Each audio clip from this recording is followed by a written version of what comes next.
Hey everybody, Cornbread Man here, along with Biscuit Boy for the Wolf Peace. Nation, and we are honored tonight. I mean, truly Yes. honored to have someone who's much more talented than me. Obviously, she And me. is Miss Mia Suzanne Walker.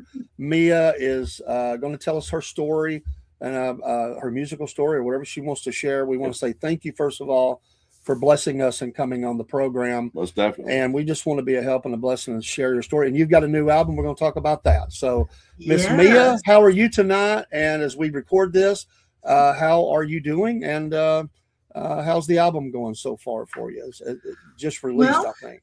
yeah, it did. What we did first is we released a single first back in January, something I'd never done before. And I will preface all this by saying this album is full of firsts. So there's a lot of, Awesome. and we'll talk about those. This is the first one. I've never released a single ahead, so we released The Kenny Store, which is about a town in Kenny, Texas. And that one, I think it had over 17,000 views in, Wow. just before the album dropped as well. So that was really encouraging. It's already gone to radio and it's charting currently around 95 on the American Country Music Chart here in Texas. Awesome. So that's been really exciting. I've also never charted before, so there's There you Yay. go. the first, yay. Congratulations. Is that the one in front of the little like store? I saw it on your Yes. website. That looks Yep. so cool. I love that Isn't that look. cute? Yeah, And what we love small town. yeah, oh, that's for sure. That's one. If you blink, you'll drive through it. Um, Right. but I had never been there before when I wrote the song, so I was just basing it on Really.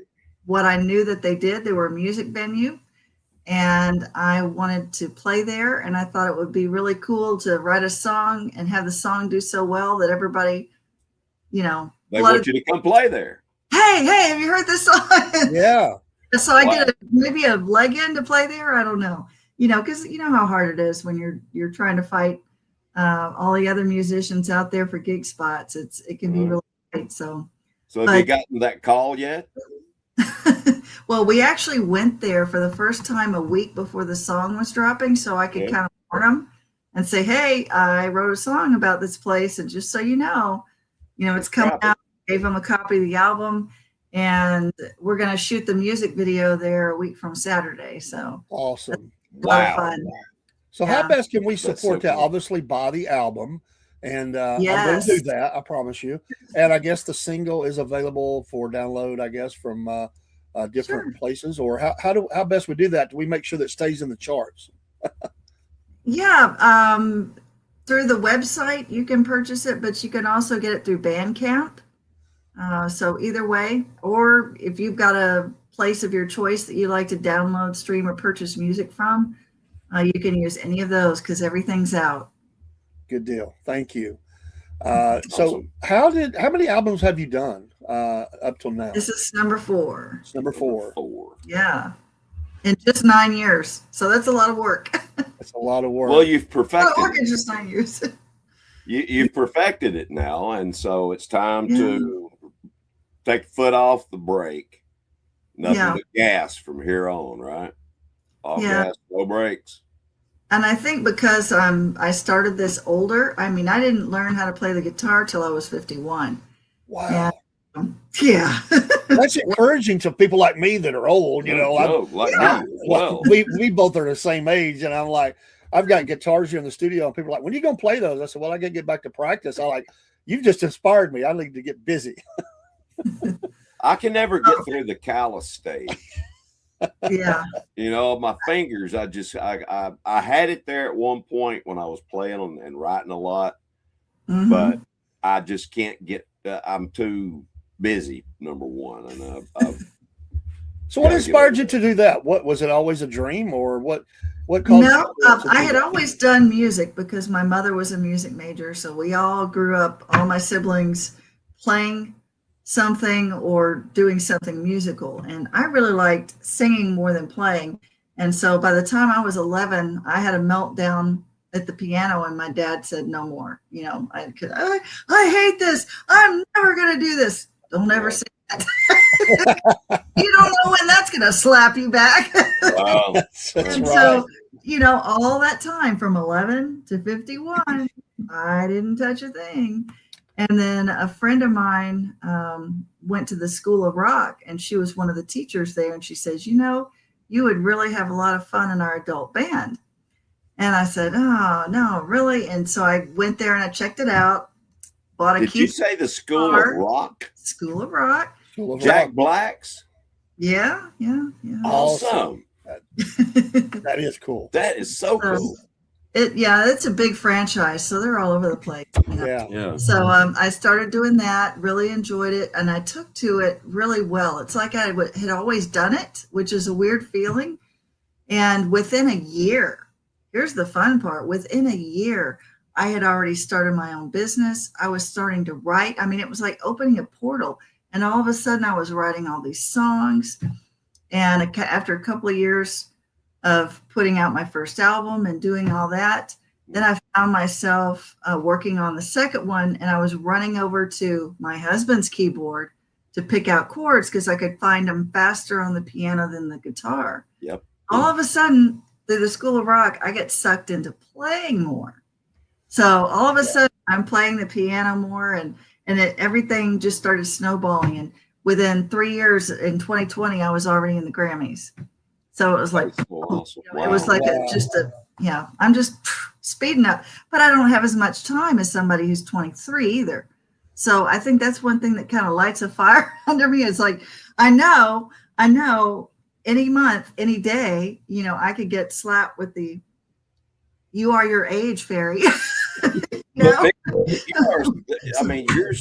I'm just going. Your story is such an inspiration. Yeah, to me, I think so. For people over 50, it should be. That your life isn't necessarily over. You can learn new things, and you can work at it and do something. And gosh, it's just worth the risk if you can. Pursue your dreams. Right? How do you feel about I think that I grew up because I was born in the '60s. Yeah, and I there was some music a little bit in the '60s. I remember as a little kid, but mainly the '70s. And the '70s to me were this. This time of songwriter, piano, guitar. I think of all the groups and the different ones, and you just played. You just wrote songs and played.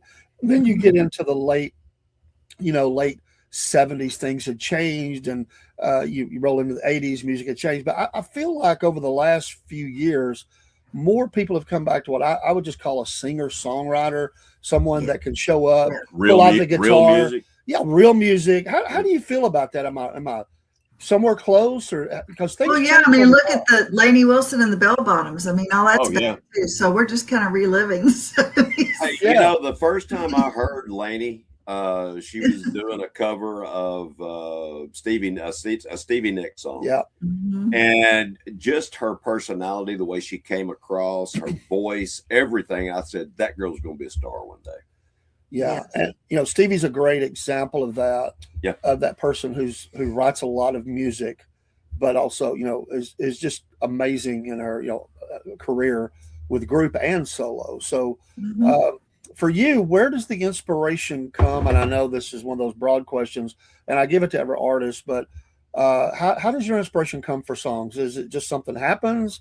And you think, "Ooh, there's an idea." It kind of burns in your mind, in your belly. How do you develop a song? Because to me, that's magical. That's the magical part of the studio is where it all comes together. But the initial idea, whether it's somebody playing the drums, the guitar, whatever, be riding down the road and see something, or writing that song. How does that happen for you? And it's just all over the place. What is that like for you? Well, it's usually only one of two ways. Either I hear a beat, or I can hear the music, or I'm experimenting with something either on the guitar or the piano, and I have a pattern that I like or whatever. Or the flip side of that is I have words and phrases or an idea, and I'm kind of writing out the idea, and maybe I have just a beat somehow for the idea, but then I have to figure out something musically to go with it. So it's usually one way or the other. For some reason, driving in my car really stirs the creative processes. Using that part of my brain does that. Yeah. And what do you do? It's hard to write it down. So I'm like trying to just talk into my phone and, or pull over and write something down on a piece of paper, or, I'll have ideas in the shower. When you can't write anything down, that's the way it goes. I've had that happen to me on numerous occasions because I never write anything down and it just comes and goes.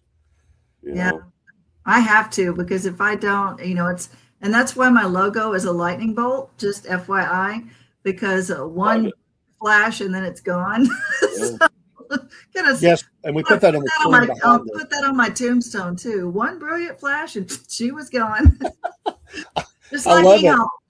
I was wondering when I saw that. I remember Hee-Haw. That's exactly what popped in my head when you said that. Yeah. Oh yeah. Yeah. So how long does it take to bring that to the end product where you're ready to put it down in the studio, or is that fleshed out in the studio and you go song by song? Or a lot of artists do this differently. How does that work for you and your band? How do you get from that idea? What is that like? And I know there has to be times it's, pressure, you're trying to get this thing pulled together, but you tell us, what is that like for you getting from that initial idea to getting a finished song that you have recorded and it's ready for the world?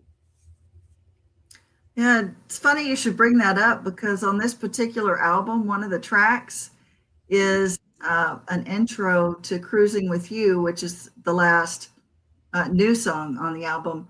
And I talk about that in that little intro. I say, it took me 3 times trying to get this song, to that process. And this time is the perfect time for it. And it just really fit in with everything else. And oddly enough, the producer, Dale Penner, who's worked with Loverboy, Nickelback, all these different people, Wendy Mouton from The Voice, he said, he didn't want me to put it in there. He didn't think, it was going to work. And I said, no, I think so. I said, people really like this, especially, playing it live and different things. I said, I think it'll work. And I'm just so glad we put it in there, because it took years of trying on that one. Typically, though, I will write something, add the music to it, and I put it in a folder. And then when it's time to go to the studio, because I kind of have an every other year approach to my recording, I'm either recording and releasing or promoting for a year and recording. I kind of have this rhythm that I've set up over the years. Right. And it helps financially as well as mentally and physically. There's some people who release stuff every year, and that would drain me, Yeah. Because even though the kids are older, they're still 4 and they still want things from time to time. This is true. Show up. Got to show up in their lives, dadgummit. So Mia, are you, I know you said your mother was a music major. Are you classically trained at all, as far as, we're knowing what clef notes and all that stuff? I obviously I know some, but it's very minimal. I always struggled, and I figured this out late in life after I started playing guitar, that I could not process the right and the left hand fast enough. By the time I figured it out, I was like 5 measures already too late. Yeah. And how I learned to play the piano in my 50s was I played off my guitar chords, and I was just right on it. And I filled everything else in with what the song was supposed to be, and so that's how I got by doing that. Awesome. And That's a neat shortcut. It is, because I do better with letters. So I see a B, I see a C7, whatever. I can process that a lot faster than I can something here, there. Yeah, a C of Chinese. Right. Just works better in my brain. Does being an art, because you're artistic, you have these things that you must share with the world and get out.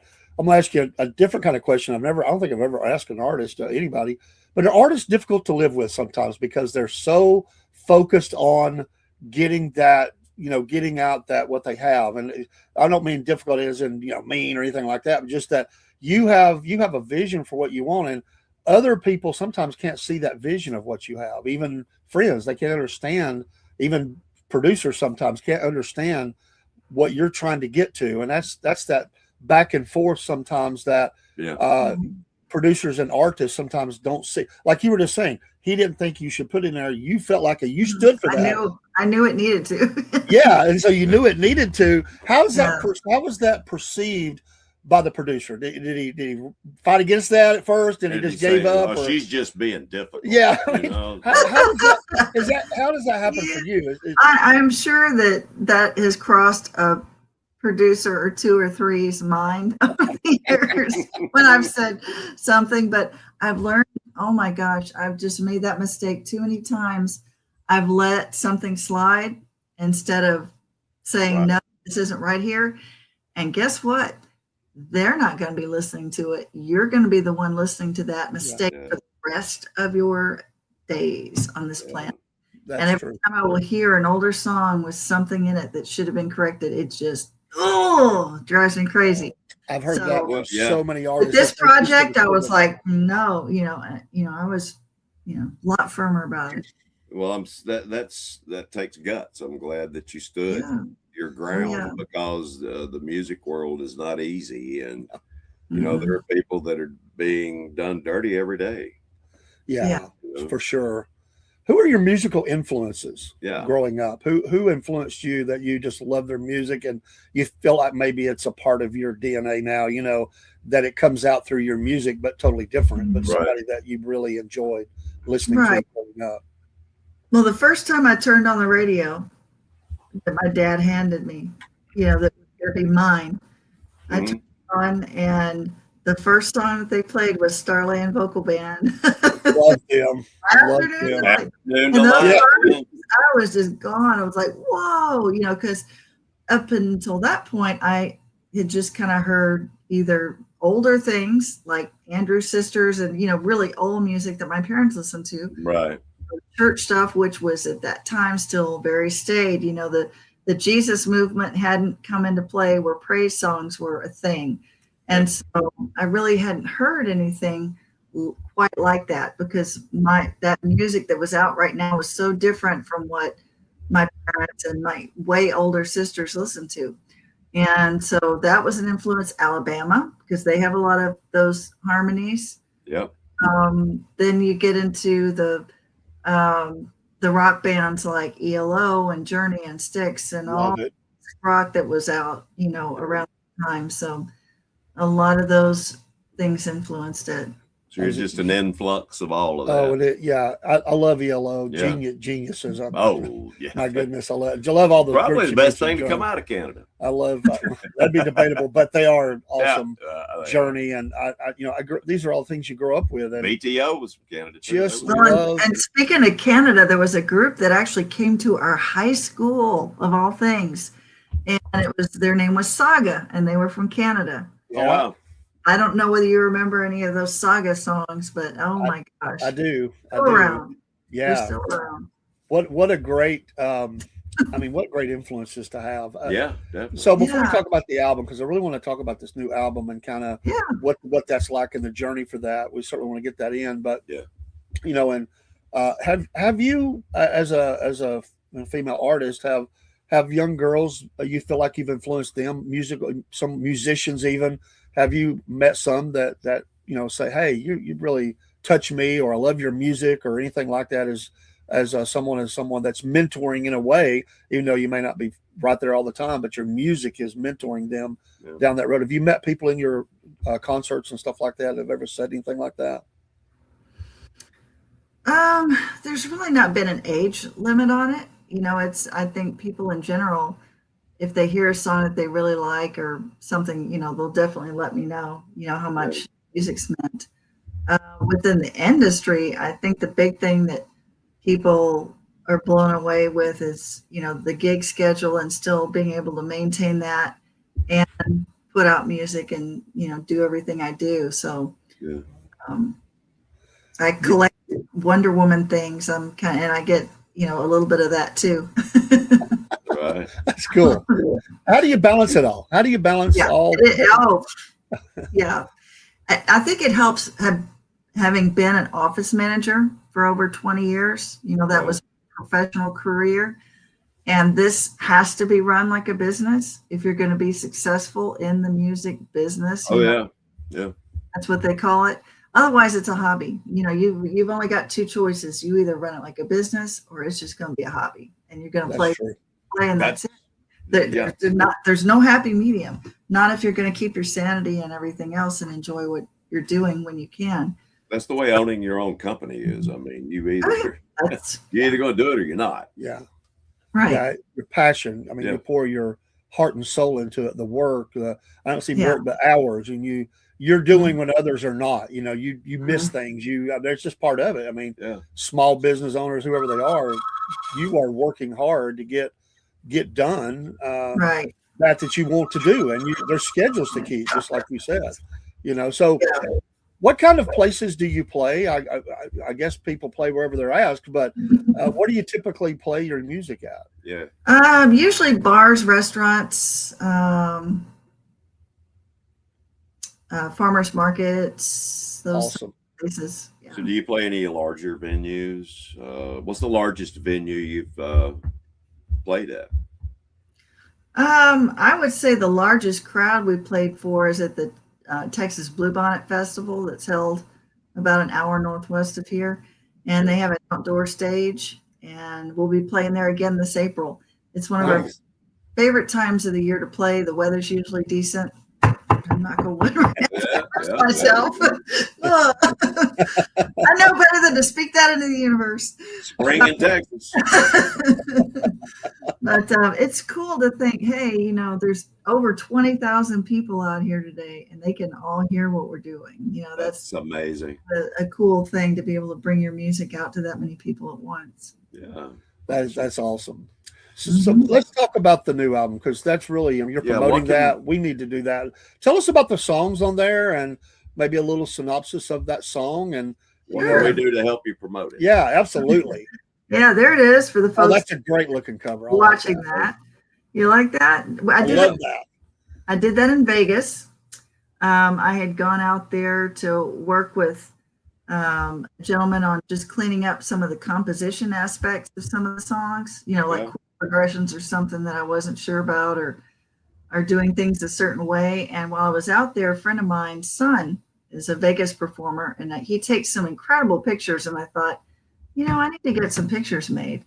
And I had the thought to go ahead and, you know, get a bandana type outfit to go with Bandana Woman. And we went out in the desert and shot all these. And if you see the back cover is the back. Awesome. Wow. So it turned out really nice. Great job. He does take some good pictures. I do a show on the podcast. The inside, it's sand. It's wow. And it's textured, so it's like the desert. And Disc Makers, I'm going to give them a shout out. Disc Makers is who created the physical CD and did that. I didn't even tell them, you know, to texturize it like that. Wow, that's awesome. On their own. I love it. Now, I'm old school, so I love albums and CDs and all that.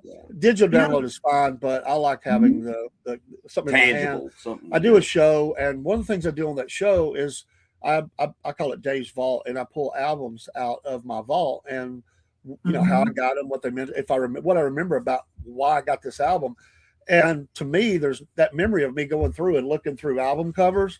It's starting to come back now. You're seeing more of that. You know, the albums are being released and stuff like that. But I love the fact that people are still putting music on albums, on CDs, and whatever. Because for me, that was the fun part, to get the package, open it up, pull the insert out, and read through everything in it while the album or the CD is playing. You learn about the band. You know, they used to have great biography, so to speak, inside the albums. It's really cool. You did a great job with that. But I was going to say is I bought albums before just because of the cover. I would have bought that album just for the cover. That looks so cool. I mean that. It would have grabbed my attention. Like Bandana Woman. I mean, wow, I just love that title. I love the images, and shout out to him who did that for you. Yeah, that came from the fact that I usually put bandanas in my logo colors, one purple and one green underneath my tip thing, and that has the QR codes and things to scan. And I'm always, kind of like that pattern anyway. So I kind of said, okay, with this, I'm going to write a song about me this time. And so that's how that all came about. And I always like to check on the internet and see if who's using those words, whether it's a song or an album title or whatever, to make sure that there's like no negative connotation attached to it. Some major scandal or something that brings some bad feeling back for somebody. And there wasn't anything with those particular words, you know, in that way. And I thought, oh, cool, I think I'll take that. So that's hard to get nowadays. Yeah. This is the first album that I played guitar on.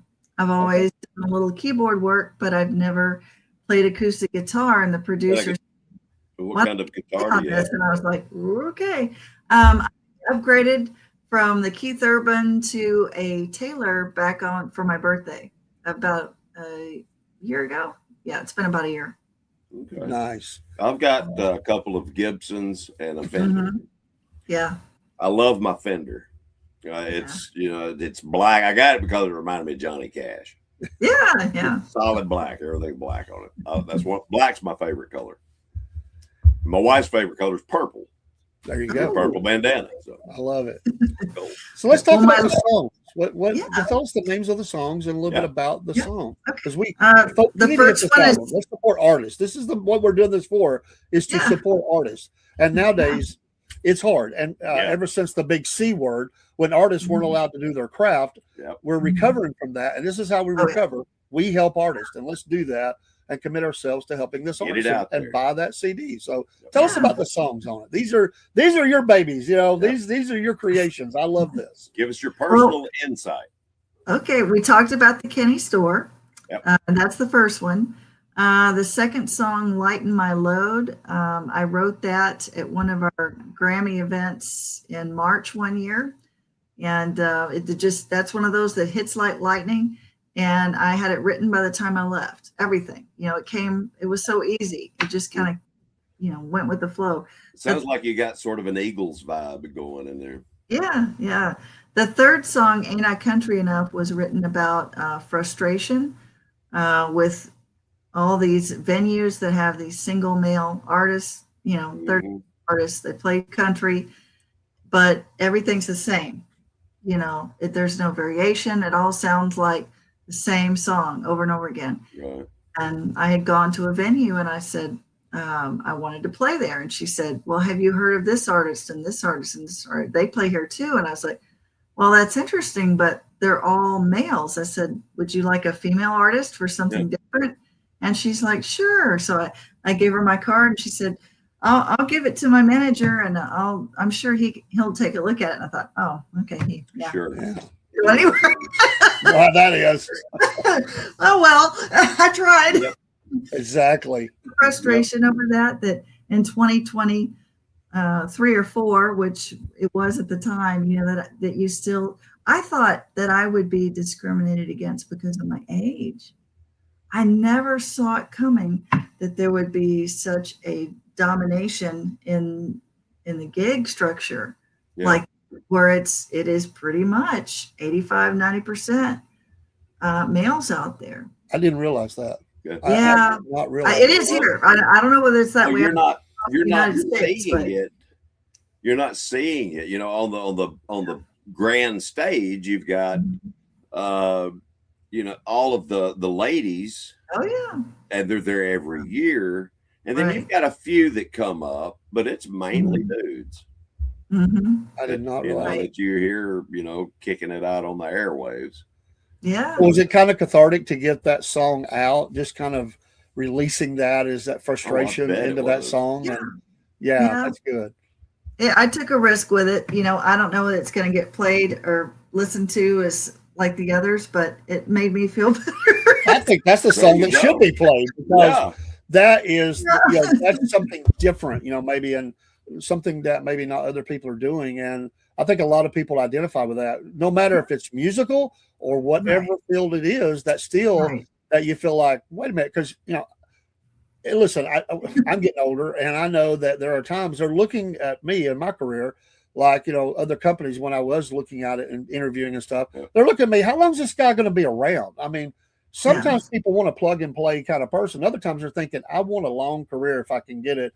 So I feel like that has came into play in my life, that age played a factor. Now it's hard to admit, but it's true. But I never thought about the other. I didn't know that was happening for artists. female that they were not giving you the time of day. That's horrible. That would be a Mhm. great, that song in particular. I would promote the, Oh, out yeah. of it, just as an inspiration to those women out there that are going through the same thing. Right. There's probably hundreds, maybe even thousands out there. Sure. 'Cause I can format my set list, and I've even said that in emails and everything else, Right. I can format the set list. If you want it all country, I can do all country, but at least, give me a shot. But Yeah, definitely. Let me Yeah. show you what I can do. that song and then the one right after it, Bandana Woman, which we talked about, which was a little bit about me. Both of those songs, they had some things recorded in Nashville, actually. So this is my first album that had parts of it recorded in Nashville. My friend Sparky, that plays guitar for Leonard Skinner, Yep. he lives there. He's based out of there. We went to high school together. Oh, okay. We were Cool. in a choir together. So I contacted him and I said, hey, can you do it? I'm really going hardcore with these country songs now. So I said, can you play on these? So when you hear those two, that's that influence on there. Awesome. Awesome. That's great. Yeah. We'll definitely And then remember We've got a really big business in Nashville. yeah. The type of business that I'm in, the financial business. We help Okay. people, and we help a lot of people. We've helped artists. We help everybody. Mhm. Grow, save, and protect their money. But that's a Yeah. different song for a different day. Yeah. So would you? What's your dream venue for Mia? What is Mia's dream venue? Some might say it's whatever, but what?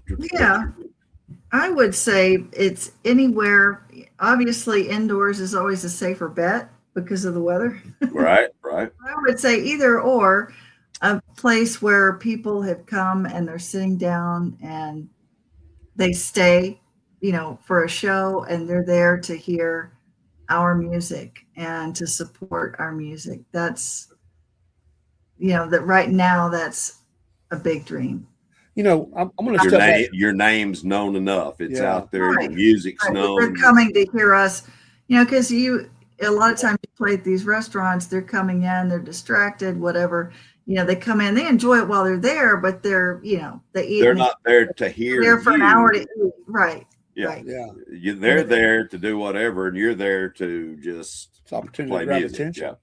Yeah. Right. I want to go back. You mentioned Nashville, and I did actually my honeymoon in Nashville, and we did a lot of the stars things and tours of homes and all that. But one thing we got to do is we toured recording studios, and when you go in that RCA studio, and it's just dripping with, all the people that recorded there, from Elvis to Jerry Reed. Oh my goodness. And I listen, I get it. Nowadays they say all I need is a laptop, a microphone, and my guitar. But there's something about a studio when you walk in and you've got all of that soaked into the walls. For me, that's just, I think that's something special right there. I get it. You can record anywhere, an old house by the beach or what. It doesn't matter. But how do you feel about that, being in a recording studio, or where do you normally do record at? How's that happen for you? And we'll continue the songs. I just want to touch on that because you mentioned Nashville, and it's loaded. That's part of it, yeah. Yeah. And the other reason we had to use Nashville is that my violin player that has done all of my albums, I wanted him to be a part of this. Well, he moved from Houston to Nashville, so I called him up and I said, hey, Sparky's over here in this studio recording. Can you get over there and record violin parts for these particular songs? And I gave him 3 songs that I needed fiddle on. And so it worked out great, that because of Sparky, I got a studio recommendation and was able to tie them in together. But here in the Houston area, I've used a couple of different studios. I like changing it up a little bit so that I can get to experience different sounds. And then that way I have an opinion, as to, what fits best for me. So I've still got another one I'd like to explore in another project down the road. But primarily I've used Lucky Run a lot because it's kind of central. And my studio band is different from my performing band there's the studio band guys. This is what they do. So they're cool during the day, and they kind of have a different skill set. Yeah. Than my. Their timing's different. Yeah, a lot of things. Timing. Yeah. What they can do and how quickly they can do it, and all that. So that's why I use that particular one. Awesome. We've got a really good recording studio right here in Chattanooga. It's on Lookout Mountain. There's been a few of them. Yeah, over the time. There's been a lot of big bands. Yeah, come in and record there. What's our next song? Which one we going to now? Well, we kind of dip into the tropical side at this point in the program. Cool. We have In a Tropical Depression, which is really cool. Since I listened to that one. It's on your website, right? Yeah. I love the video. We got video, we got music, and I'm glad. I didn't know that was off the new album, so I'm glad you're going to talk about that. That was cool. Yep, I love that the name video. of the song. Thank you. There's so many ways that could go. Mm-hmm. Yep. Yeah, I'm really happy with it. Matter of fact, after we're finished plugging the Kenny store, the radio wants to do that one next, which is surprising. I thought that because my favorite off the album is Far, Far Away.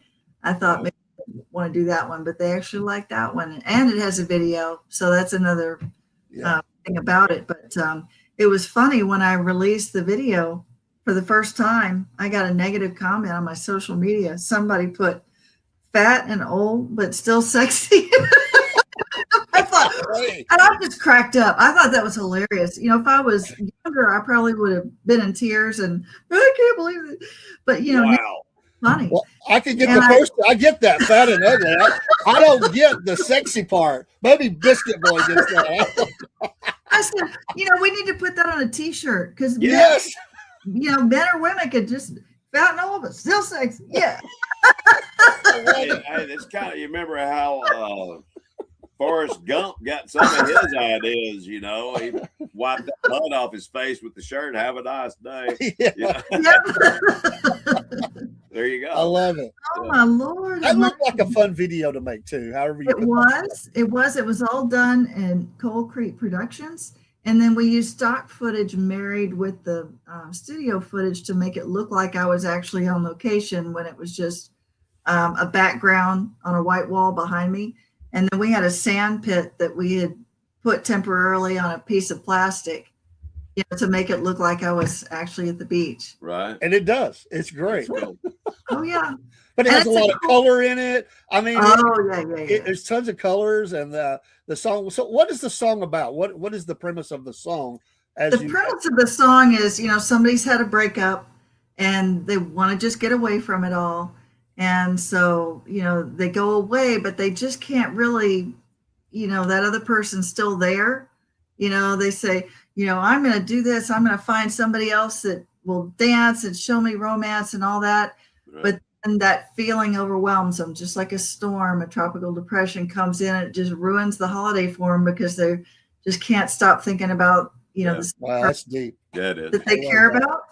And so I thought, ooh, what a cool idea to marry that with, with the storm idea and bring that in. And then the other song, Far, Far Away, which is another tropical one on this album. It's more upbeat and it's got just a funky groove to it. And that's why I did a instrumental copy of it at the tail end of the album, because I thought, hey, somebody may just want to put this on a smooth jazz playlist or whatever and just have it as the background at the pool. You're hanging out at the pool or whatever. Want some instrumentals that take it and run with it. So that's why I put that on the album, even though it's technically not a new song. It's just another version of it. So I thought that would be great. And then With You is the last song, and it's about driving on the freeway and just being with the one you love and going places. And I love it. I miss Get On With It. That's more on the pop side. And it's kind of got a bop kind of vibe to it, that kind of 90s, kind of. But that song is about people who can't make up their dang mind. I love it. Yes, and everybody has one of those in your life where you'll give them the answer. You'll say, "Hey, Yeah. this is what you should do." You know, if they're in a quandary, and then you'll get I back. don't know. I just No, I can't make it. I'm like, oh. See, is that teenager? I think I got a teenager like that. Like, could you make up your mind? Because she bounces from thing to thing to thing. You know, Yeah. just And of do it. course, husbands would say that about females for what's for dinner. You know, Thank What? you. What do you want Thank for dinner? You know what? Guilty. This is going to sound. I don't know. Hopefully not real bad, but Yeah. ever since Adam and Eve, you know, Eve made the wrong choice about what Somebody to should eat, make a and now they can't make a choice on what to eat. You're gonna be in trouble. You're right. I know. I am in trouble. Bad emails coming in on our Cornbread Nation show. I can see it now. But anyway, it's a joke. It's just a little funny Yeah, I thing, know. you know. But, Yeah, it this is very weird. true. I don't know. It's something. It is weird that, you know, but yeah, they're fun. This is the first album that I've had all the songs on it where I've played them live. Right. Not a one on here that I feel like I couldn't play in public, Yeah. other than maybe Ain't I Country Enough, that has a little bit of more of an, you know, negative, gritty context. But for sure, most of the others we play live and everybody claps and they love them, even, which is a surprise because they haven't ever heard the song before, but they'll start, you know, tapping their feet, you know, whatever to the song, clapping along. And, you know, they just really love it. So Have you Me ever personally, done- I think that playing them live first Mhm. helps them to breathe and to grow. I just think, as I've listened to a lot of bands, and when they've done Yeah, that, you perfect they that always sound, think yeah. that the results are a little better when you do go record it. Like you've had a chance to kind of grow within that song a little Yeah. bit. And, you know, face it, I mean, when you play a song night after night or wherever you're going, there's little things nuances that change within a song. I just think it helps you find that center point of where you want to be with it when you go in the studio. My opinion, and may not be yours, but I just feel that Well, way. you got to let it get down into all the nooks and crannies, you know, fill everything in. But Well, my question, yeah. I'm sorry, go ahead. I was going to say we had time with this. A lot of times in the past, when I've finished doing a recording, it was coming out a little faster. And I was not really pushing the band to learn the songs. And all of a sudden, we're doing this album release and we're playing live. And it's always been a little awkward. So with this, I actually, as soon as we were done in the studio and I knew this is probably going to be the way it's going to be, there's not going to be any more changes, I started making them learn 2 songs every month or so. We were learning 2 and just really digging in. So that way, when we had our album release, we were playing them wonderfully. Nice. Like, for months. So Yeah. you take a couple of songs each month and add it to your repertoire. Yeah. It worked great. Have you ever collaborated with anyone writing a song or recording a song? No, and I would like to. I think that's a fun idea. Obviously, in a perfect world, maybe I could get with Keith Urban or. Hey, I would love to collaborate with you to write a song, and I've already got the name of it. Oh, okay. What's that? Fat and old, but still sexy. Wouldn't that be a And campy, think fun and about- cheap thing? Yes, think about about it. the video. Think about the video. All of the older country stars that we could get to come in. I guarantee you, I know I can get in touch with Vince Gill. Yeah. And cool. you know, I mean, I know I can get in touch with him, but That'd I be would love to fun, have wouldn't like it? Dolly Parton, could pick- all these people in the video once we get the Yeah. song right. That's great. I love it. It's not it. I can see it now. That would be I a could big really hit. I'm telling you. It would because there's you've got the majority of the nation allegedly is over 50 now. There you go. Yeah. If That generation. if that's something that you feel like you'd like to do, let me know because I would love to do that. I love writing music, Yeah, cool. I love it. and I've got a really deep voice, so I could sing baritone. On your song if you wanted me to. How do you know That'd be what funny. album? But Go ahead. still sexy. I'm fat and old. still. But I'm still stuck. 60. Yeah. I love it, dude. I love it. That's great. Yeah, there's so much. Man, my mind's just I know, going we're crazy. spacing. Oh no, now I'm going. You turned on my writer brain, so Yeah. now, oh Yeah. God, here it comes. This is cool. Wait, This is like, I mean, when you said that, I was like, that just kind of resonates right there. it Like, does. because I've actually been called that in podcasts. Like, dude, you're fat and old. I just didn't get the sexy part, you know. I'm still sexy. I love it. It's so tongue in cheek, you know. It is. It's It great. really is. It is. It's How- all in the eye of the beholder. Isn't it? How do you know an album is done? How do you know there's no more? I've ever saw You this. run out of money. That's that giveaway right there. Yeah. I love it. Well, this is it. The life of an artist. Okay, that's it. You hear all these tales of bands, we're done, and somebody goes, "I've got one more idea," and they're like, Yeah. "No more ideas," you know. And they're Oh, no. burning out. They've been in the studio together. They're ready to kill each other. It's finally put to bed, as they say. And one guy says, "Oh, I got another idea," and the producer goes, "Hey, I like that." And they're like, No. like note to self, kill the singer or kill the guitar player, whoever who said we're going to do another song, you know. But that's a perfect answer. Yeah, we run out of money. Yeah. Wow. And you got to remember with this album, this is basically 10, although I didn't get charged for the intro or for doing the instrumental since it was already part of the thing anyway. But you figured the 8 songs on this, plus I had just put out 2 Christmas songs.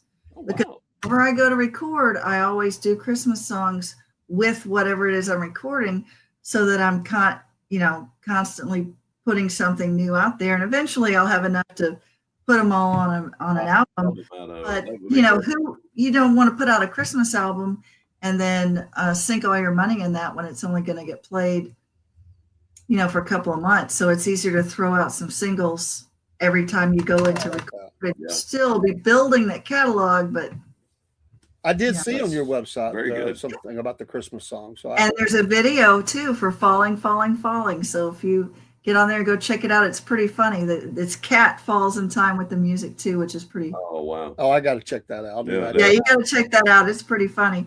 But that one's really good. I haven't done one for Come Down for Christmas yet, but both of those songs. I did one year. I did the entire song of Rudolph the Red-Nosed Reindeer and rearranged all the words. Oh Lord. It was Ludorf the Ned-Rose Danerear, and it made Oh, no. 0 sense. I mean, the stupidest thing I had ever done, and I was asked to sing that at a big Christmas party, and it brought the house down. Everybody just loved it. Wow. And it was the dumbest thing I believe. Well, I've it's ever funny done in my life. if you go all the way back and you listen to the TV show WKRP in Cincinnati, Yeah. the last yeah. song that they played, the outro song, it Uh-huh. sounds like this classic rock and roll song and everything. But if you look Yeah. at the lyrics, they make absolutely no sense. It's like just a bunch of phrases that make no Right, sense. right. But everybody goes, Yeah. "Oh, I like that song." But you can't. There's no lyric really. There is, but No meaning to there's it. no meaning to it. The words are just kind of weird. And some bands will do that. Some bands are, the lyrics are real important. They want everything and want the lyrics known. Some bands just plug the word in because it fits in that particular pitch or to make that Right. phrase work. Yeah. And people Mhm. go, "It makes no sense," and they go, "We don't care." But it rhymes. It rhymes. It made sense for The you. timing's right. Or whatever. You're probably it's got a progression or something with that song. But there are bands that do that. They just sing something that it just rhymes. Well, it's like Def Leppard at the beginning. Well, that's who I was thinking of. Oh, sure. Yeah. Well, that and I think Rocket. Like- He tries to throw in as many artists Yeah. into that song, but they're in kind of a weird order. And he goes, "We weren't looking for order. We're just looking for what sounded right." Yeah. So because they're all Mhm. about sound, and it's a good sound, but that's just the way they are. But that's a great point about that intro, which was one of those things that was thrown in because they just said the producer or the engineer was It was saying that. cool. And it ended up being a big thing, so they still use it, which is kind of cool. So, what is your? But we don't want to. We're going to run out of time, and I appreciate you being on here so much. This has been a blessing. Yeah, we'll have to do this Yeah. again. Yeah, we definitely stay in contact. I Yeah. love it. Let me get a couple of questions in, and Paul Right. may have a couple. Go ahead. What is your? What have you ever had one of those? mishaps where the sound goes crazy, or it's range or outdoors, and you're like, just gritting it to get through. Because every artist, go ahead. Every artist has that moment where something didn't work right. Have you had one of those? Somebody falls off the stage or something like that. You're like, oh my gosh. Have you had anything like that happen? Oh my goodness. I'm sure there's been some of those moments. I'd have to stop and think off the top of my head, or ask my husband, because he's probably gonna remember. Well, I can't believe you can't remember that. Remember when this happened? Oh yeah. Well, I tried to block out that painful memory, I guess. Yeah, and reading, sometimes when there's a song I really like, especially live albums, I will read a little bit more into it, and somebody will say, because a lot of times they take live songs from different places, different venues, because it's the best sounding recording. Well, there was artists I've read where the guitarist was mad through that whole song because he felt like the sound was bad, and so. Well, you take the greatest. I mean, even Eddie Van Halen, Eruption. Yeah. He says he messed that up. He never was happy with that particular. Everybody loved it, all the guitarists. Right. Or the power wasn't right, or they were off time, or out of key, or whatever it was. Those things happen. I mean, that's live music. It's going to happen. So I just wondered if you had anything like that. Probably the band would have been before. They're like, she just keep singing. We'll get back in time here. The one thing I remember that was kind of funny, actually, from this last summer. Is playing at a venue by myself. I was doing a solo show, and it was summer. And during the summertime, I tend to do more beachy songs. I'm very seasonal. So during the summer, I'm doing Beach Boys. I'm doing, Brian Adams, Summer 69, all the things that relate to summer, right? And so I had this new cover. I was so excited to roll it out. I was doing Kokomo. And so I'm out there and I'm doing this song. And every time I get to the chorus, this dog comes, and it's a big dog. And I'm outside by the pool at this venue. And so this dog is coming up and, and it starts like she's trying to sing with the song. And I'm like, that's awesome. What the hell? And then I wouldn't do anything. Obviously, I'm not going to pet her in the middle of my song. And so I went to the verse, and then she kind of walked away. And then I do the chorus again, and here comes the dog again. And I'm just like, wow. God. Turns out the freaking dog's name was Coco. So really, wow. She was like thinking I was going That is awesome. Oh my gosh, what a coincidence. Wow. You can't write that script. No. I'm telling you. No. That's what fascinates me about when you're out doing live stuff. Yeah, you never know what's going to happen. That is so awesome. I was in a outdoor tabernacle type church service one time, and the weather was, we eventually had to close the flaps. It was going to be some weather. So the evangelist was preaching. There was this dog that came up the center of the aisle, because it's an outdoor tabernacle. And the dog comes up, and he walks right up to the evangelist, and he just sort of stares at him. And the evangelist is preaching everything. Well, you can't not notice a big dog, like you said, a big dog. It's not supposed to be there. Well, he don't know if it's friend or foe, and he don't know where it came from. And so he looks at the dog, and he just stops for a second. Everybody's looking at the dog anyway. Like, it doesn't matter what he's saying, because they've all looked at the dog. Yeah. And so he looks at the dog, and he goes, well, I guess he wanted to hear the preaching too. And the dog laid there the whole time, crossed its little paws, that is awesome. And laid his head and watched him wherever he went and listened to the whole preaching. Never made a sound. And then it stormed, and we closed the flaps. And I guess he sensed it was getting ready. I think he just heard him preaching. He wanted to hear it. But that's fascinating that you. And what's even Coco. Well, what's even funnier about this? Here, it gets a little deeper here. We rescued a dog from my granddaughter. We've had her for 2 years. Her name's Coco. Oh, wow. That's right. Are you kidding me? Yes. A little black Chihuahua. I mean, it's Coco. I mean, this is like forces coming together here. This is amazing. Wow. It's like it's meant to be. It's meant to be. That's what we always say. That's perfect. I love that. So my other one was in a question. I'm gonna let Paul close out. Okay. What's your favorite moment that you've had on stage, that when you think of it, it just makes it touches you deep, or it's funny, exciting, your biggest moment where you walk away going, I'm going to tell the great grandkids about that because that was a moment. Has there been one like that? Or are you still searching for that? I would say that they're continuous because one of the things that I really like is on several of the songs that we do, my husband does these more intricate, you hear all these extra sounds in the drums that really swell. And as a side note, we play in church every Sunday. He plays drums at church and I play piano. So we're used to making those rises and falls. Mm-hmm. And so we've been able to pass that over into our live performances. And I think it makes them better. And I will hear on not every song, because not every song lends itself to it. But when that's happening, and then we're all singing at once, because we all have mics now. So whether we're a trio or a full band, everybody's got a mic on them. And so when we have an opportunity to sing together, it brings it back to that Starland vocal band thing that just really hits me the most. And so those are my happy moments when we're just doing something really good musically. And then everybody's singing too, because you can tell the difference in the performance. And those are the times that I feel the best about the performances when we're. You call that your Seven Bridges Road moments. Yeah. Yeah. I mean, that's a really great song. It really is. I love it. Gosh. Great harmony. Mm-hmm. Wow. Paul, what else you got before we let Well, there's one question that I ask every single person that we interview. And that is, do you know the Lord Jesus Christ is your personal Savior? Oh, yeah. I got baptized when I was 11. Praise the Lord. Then over the years, even I got married young, so that'll keep you lined up really fast. It will. It will. No time to play. It doesn't matter if you get a flat tire. It doesn't matter if you get a flat tire, you're still moving down the road regardless. That's right.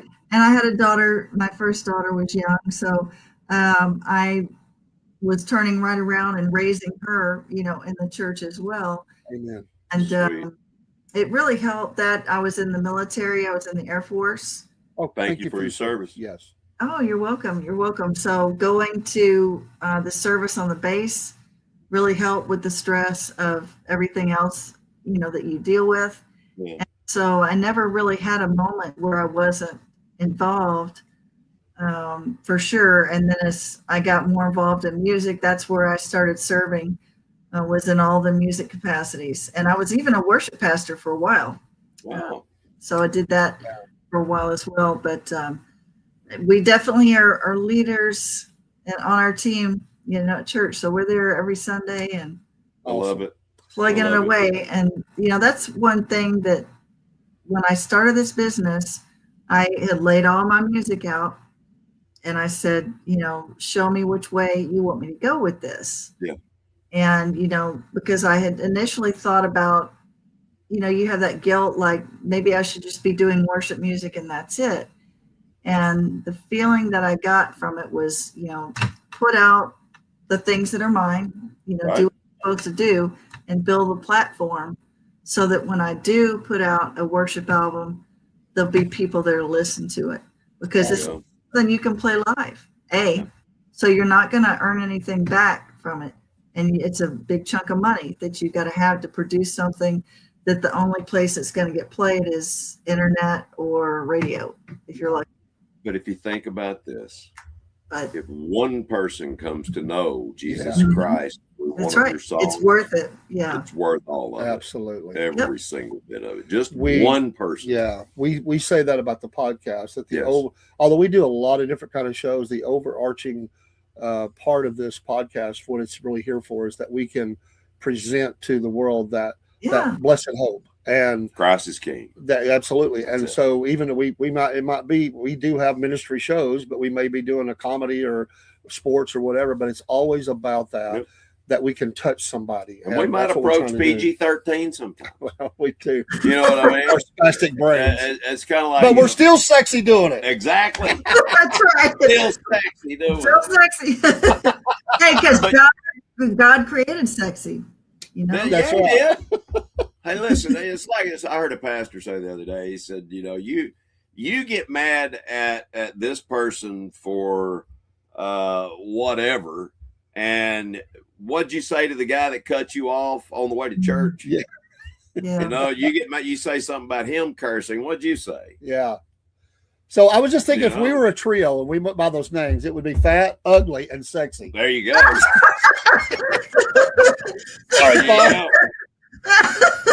And I want to tell you what, have you seen the guys on that do the videos on Facebook, whatever? But one of them's kind of I haven't seen those guys. And then he is hilarious. They are. I mean, they play that up really well. Yeah, he crosses his eyes and everything. I don't know how he does that. I don't know how he does it. Keeps a straight face. Honestly, I don't either. My goodness. Miss Mia, thank you so much. Yes, thank you. We hope you'll come back one day. We would want to have you back. Yeah. Well, at least I know one podcast I can bring my worship album to, and it'll get played. There you go. Absolutely. And we can do that. We have a platform where we can play stuff like that. Oh, if you ever want to promote anything you're doing, just send it to us, and we'll make sure it gets announced. And we're going to definitely promote the album. 24/7. Yeah. Yep. So we're family now, so we want to help you out as family. Good family. Let us know what we can do to help you. Any last words from you? Hold your CD up one more time if you don't mind. One more time. Because we want to show that. Man and a woman. Man and a woman. Love it. Yes. Folks, go buy that.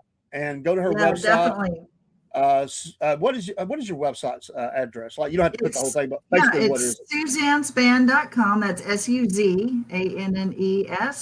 For those that are listening and not getting a visual or something, I want to definitely spell it out, SuzanneSpann.com. And also it helps if people like and follow all the socials too. Yep. We're Facebook, we've got Instagram, we've got Twitter, we've got a YouTube channel with lots and lots of videos on it. And so, we'll do that tonight ourselves, our listeners, when we play this. Please do that, and let's support artists. And Spotify, Pandora, all your listening sites, click the follow on those too. And then you got it. Thank you so much. This has been a ton of fun. And I hope you enjoyed it, because we've had a ball. Yeah. It's been great. It's good. And Paul, what was your last name? I think I missed it. My last name is Putnam, Putn, as in Nancy, AM as in Mary. But you can call me Biscuit Boy. Biscuit Boy. Okay. I'm David, but I go by Cornbread Man, and this is Biscuit Boy. And that's me. Okay. We do a couple of shows together. Well, that's what people know us as. So it just kind of happened, All right. Well, I'll work on the lyrics, Paul, and when we'll get a Zoom together and work on our song. Let's do that. That's cool. Let's do that. Absolutely. Yeah, I'm going to send you a Facebook request. It'll be from Paul LeBron Putnam II. That's me. Okay. And let's collaborate on something. I'd love it. That's so cool. That sounds good. All right. Good night. Bless you and your family. God bless. I hope dinner's good, because you said the drummer's coming in, and you're going to know when that interview is over. So it's time to go eat. So we're going to get out of here. Bye-bye, Miss Mia. Good night.